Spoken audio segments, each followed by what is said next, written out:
Ce matin, je lis dans Psaume 111, verset 10. Psaume 111, verset 10, où il est écrit: La crainte de l'Éternel est le commencement de la sagesse. Tous ceux qui respectent ses décrets ont une raison saine. Sa gloire subsiste à perpétuité. Il est écrit: La crainte de l'Éternel est le commencement de la sagesse. Beaucoup de personnes veulent être sages. Beaucoup de personnes veulent être intelligentes. Beaucoup de personnes veulent manifester une certaine lucidité d'esprit, une certaine clairvoyance. Elles veulent être plus prévoyantes, elles veulent être droites dans leurs bottes, mener une vie plus ou moins bonne devant Dieu. Alors elles s'efforcent de poser certaines actions et de ne pas en poser d'autres. Mais ici, la parole de Dieu nous dit que la crainte de Dieu, la crainte de l'Éternel, c'est le commencement de la sagesse. Mais c'est quoi la sagesse exactement? La sagesse, c'est ce qui te permet de discerner les temps et les circonstances, savoir quand est-ce qu'il faut parler, quand est-ce qu'il faut se taire, quand est-ce qu'il faut se lever, quand est-ce qu'il faut s'asseoir, quand est-ce qu'il faut courir, quand est-ce qu'il faut marcher, quand est-ce qu'il faut agir, quand est-ce qu'il faut rester dans l'inaction. Amen. La sagesse, c'est en soi une forme, c'est le discernement en fait, tout simplement, du bien, du mal, du juste et de l'injuste. La sagesse. Ce n'est pas forcément garder la bouche fermée tout le temps, ne jamais rien dire, et parler lentement, doucement. Euh, non, c'est pas ça forcément la sagesse. C'est une forme de sagesse aussi, c'est vrai. Mais ce n'est pas que ça, la sagesse. La sagesse, ici, elle découle de la crainte de l'Éternel. Tu peux rester silencieux, mais pour autant être orgueilleux. Tu peux parler doucement et calmement, et puis au final dire des choses qui heurtent et qui créent même des guerres, des conflits. Ici dit, le commencement, la crainte de l'Éternel est le commencement de la sagesse. Ce n'est pas la fin de la sagesse, mais c'est le commencement. C'est-à-dire, si tu veux avoir la sagesse de Dieu, tu dois commencer par là. Mais c'est quoi la crainte de Dieu aussi? C'est quoi la crainte de Dieu? La crainte de Dieu, c'est pas la peur. C'est pas le fait d'avoir peur de Dieu. Non. La crainte de Dieu, c'est s'éloigner du mal, se détourner du mal. C'est chercher à plaire au Seigneur. C'est vivre en harmonie avec lui. Vivre en paix avec Dieu. La crainte de Dieu consiste à s'éloigner du péché. La crainte de Dieu consiste à marcher à contre-courant du système de ce monde qui nous dit l'homme peut décider de son sexe, la femme peut décider de, de son sexe aussi. On peut avoir tous les amants qu'on veut, on peut avoir, on peut faire tout ce qu'on veut. La crainte de Dieu te fait marcher à contre-courant de tout ce genre de pensée. La crainte de Dieu, c'est mépriser le mal, c'est haïr le péché, c'est haïr tout ce que Dieu est et c'est aimer tout ce que Dieu aime. La crainte de Dieu, c'est avoir la foi, c'est croire que Dieu existe, c'est croire que où que j'aille, tout ce que je fais, Dieu me voit. Et quand je dis que je ne fais pas une chose, c'est pas que je me garde de le faire parce que j'ai peur de ce que les gens vont me dire. Non, non, non.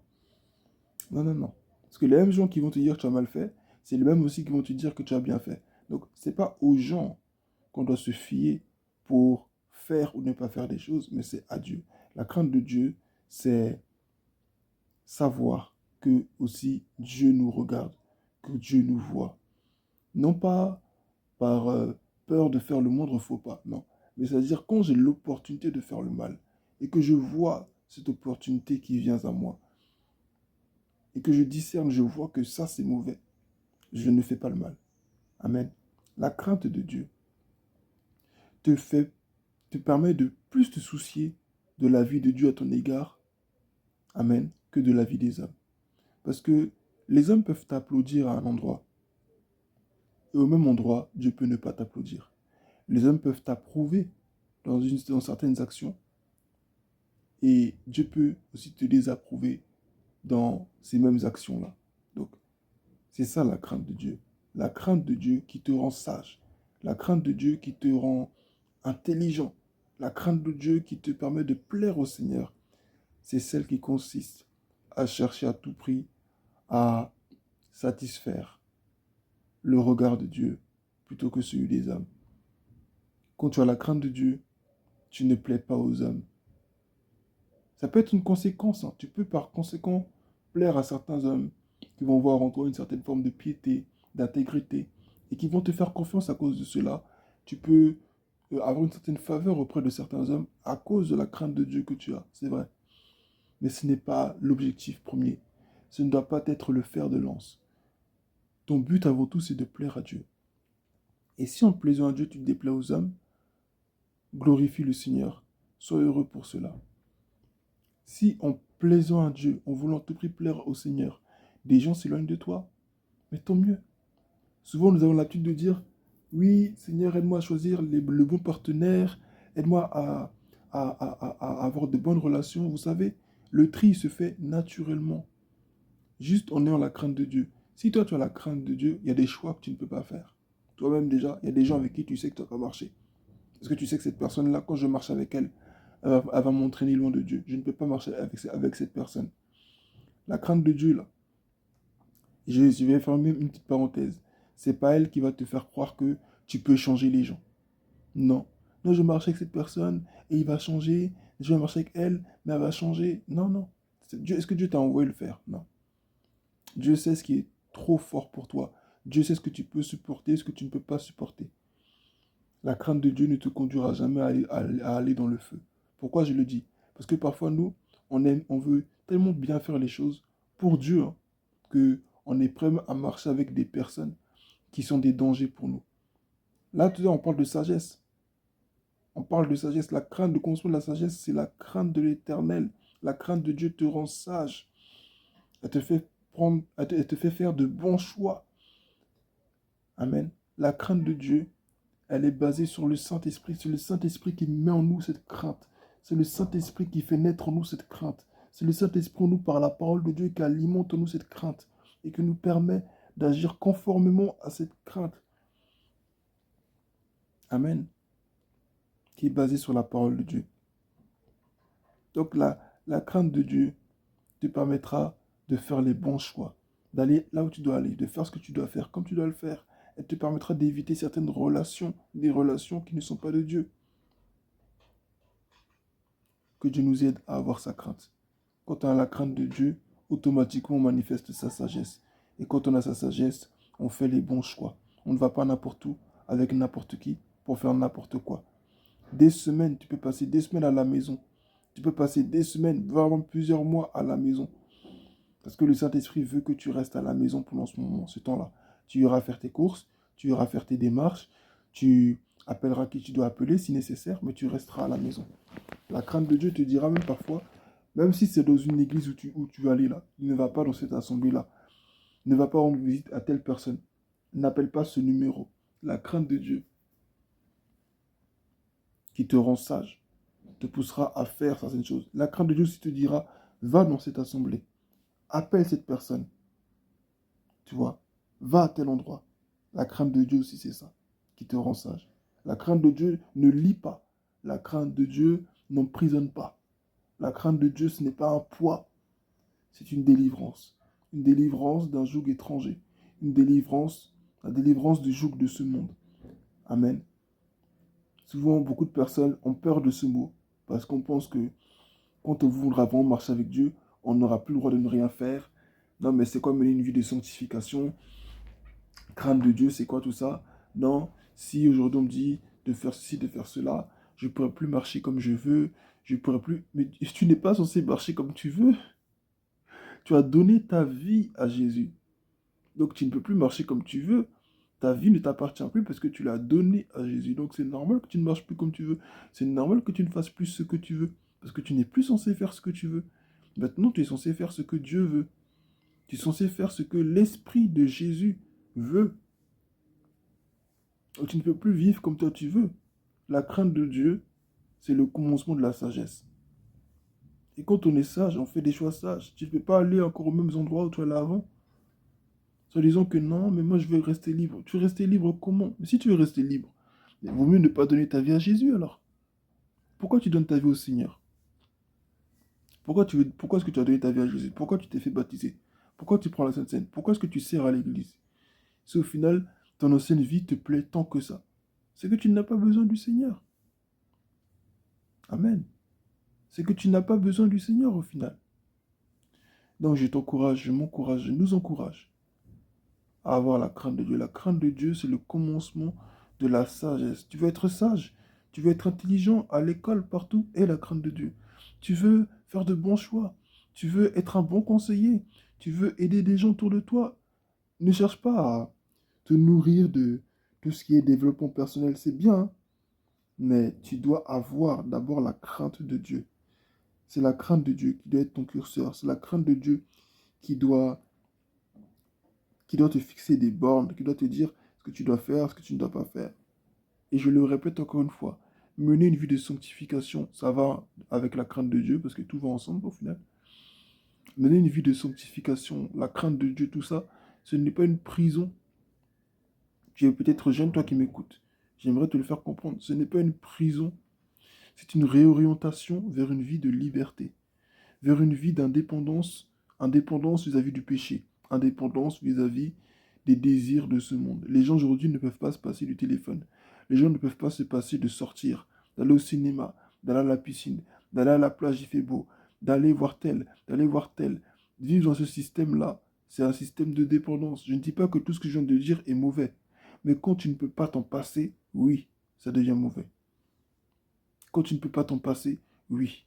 Et ce que tu redoutes là, ce que tu fuis parce que tu ne veux pas vivre une vie de sanctification, tu te dis que si j'ai une vie de sanctification, je ne pourrais plus rien faire. Mais au final, c'est ce que tu es en train de vivre parce qu'au final, tu es dépendant d'un système. Tu es dépendant du système, du monde dans lequel tu as grandi. Tu es dépendant des activités, de ceci, de cela. Mais souvent, ce qu'on oublie, hein, c'est que quand Dieu nous interdit certaines choses-là, c'est parce qu'il a mieux pour nous ailleurs. Ça, c'est quelque chose qu'on oublie toujours. Et nous, on regarde juste au moment présent. Non, mais si je fais pas ça, si je fais ça, j'aurai plus le droit de faire ça. Si je m'engage trop avec Dieu, je ne pourrai plus faire ceci. Si je m'engage trop avec Dieu, je ne pourrai plus faire cela. Mais c'est faux. Dieu a toujours mieux pour toi. C'est pour ça que beaucoup d'entre nous, là, on continue. Des fois, je dis nous parce qu'on est tous pareils. Beaucoup d'entre nous, on continue de faire certains péchés, de faire certaines choses, parce qu'on pense que en Christ, là, bon, c'est vrai, on nous parle, hein, amen, amen, mais bon, j'aurai plus le droit de faire ça, ça sera plus pareil, et puis, je ne peux pas vivre sans cet élément de ma vie, je ne peux pas vivre sans cette personne. Mais tu es en prison en réalité, tu es déjà captif. La captivité ou la prison dont tu veux te préserver en ne vivant pas une vie 100% pour le Seigneur. Mais tu y es déjà, parce que à partir du moment où tu ne peux pas te passer d'une chose, tu es déjà prisonnier.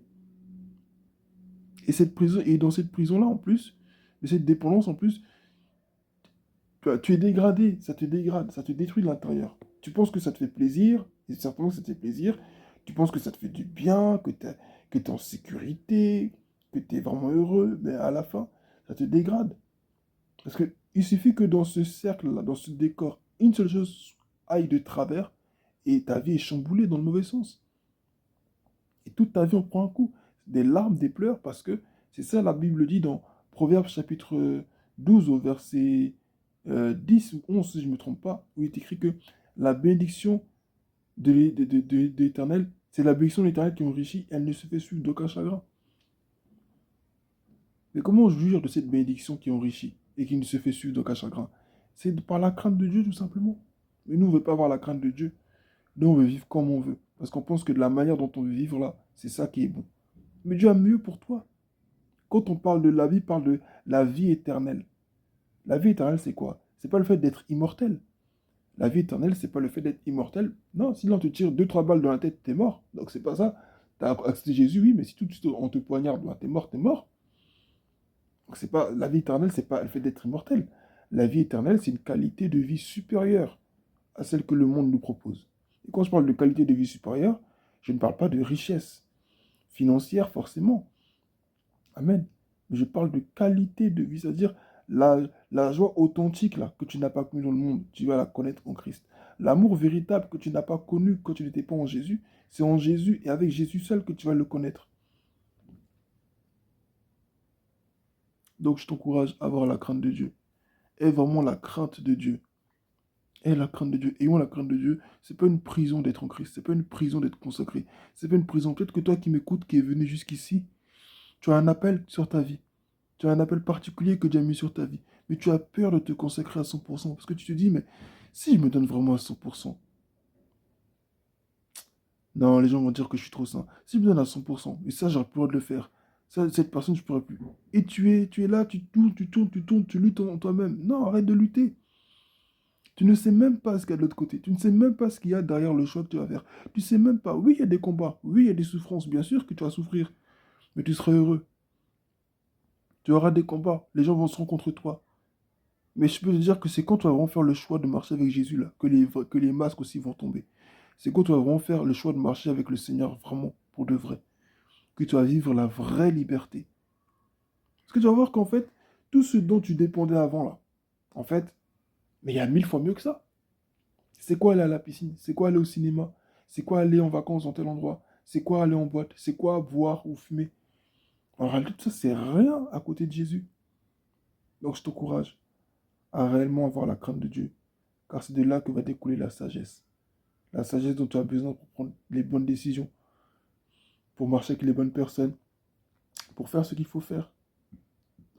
Que Dieu te bénisse, que Dieu me bénisse, que Dieu nous aide à avoir sa crainte. C'est pas facile. Je ne suis pas passé par ce par quoi tu es passé. Je n'ai pas connu tes galères, je n'ai pas connu tes souffrances, mais Christ est passé par là avant toi. Et il sait, lui. Donc, assieds-toi dans ta chambre, parle-lui, expose-lui pleinement ce que tu veux lui dire. Il est là, il t'écoute et il va t'aider à aller de l'avant, petit à petit. Il n'y a rien qui presse. Celui qui est pressé, c'est le diable. Mais Dieu, lui, n'est pas pressé. Donc, prends le temps et Dieu est là pour t'écouter. Amen. Que Dieu te bénisse, que Dieu nous bénisse. Ayons la crainte de Dieu.